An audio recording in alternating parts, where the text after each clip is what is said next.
mouché ou bien méché. Le chibon n'a fait, on a mouché au bout de mon chemin. Mon Dieu mouché, il non, non.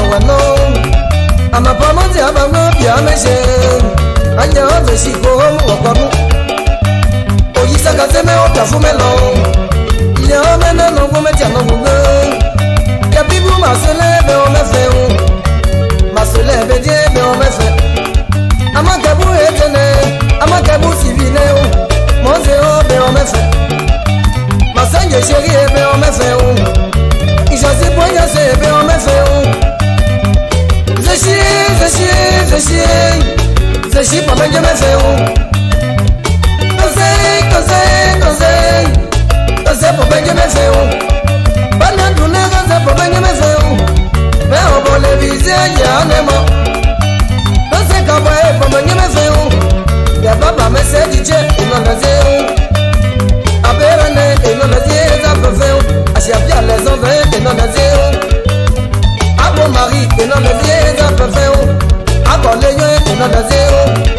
Attends, il n'en a zéro, ça peut faire où. Abo les Sidoniens, il n'en a zéro. Ni on met les préfets où. Voyez, mais quelqu'un les mains là, parce qu'il a bien désiré. Et ma ouais veut les faire où, ouais, Bobby. Et ma bien le faire où, bien Bobby. A qui je remets, ouais, venez où. Sur ma tide, ouais, venez où. L'on va s'oublier, on est ouais, venez où. Paris, bon Dieu, mais ouais, venez où. C'est déjà chef en Qatar, mais ouais, venez où. Chaque jamais, mais ouais, venez où. Ou mi comme ouais, promets, mais ouais, venez où. Ou mi comme ouais, promets, mais je vois. Aïe, oh, bien le laisser, mais non, tu. C'est que tu dis à télé, mais non, tu. Y'a pas une bonne appel pour baigner les fêtes, y'a y'a pas fait les gens, y'a pas simplice.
C'est pour baigner mes feux.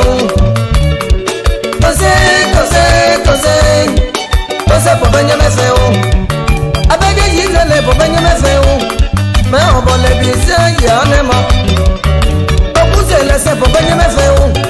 Les bambas, mais c'est du Dieu, il en a zéro. Il va le matin, il en a zéro. Ma vie de côté, il en a zéro, c'est un peu feu.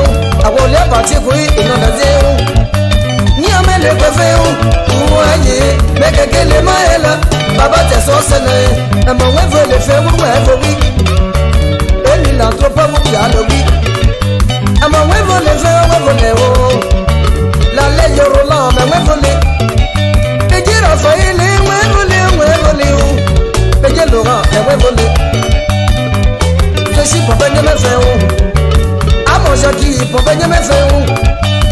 Donc vous faites pour baigner mes feux, alors, Marie-Michel,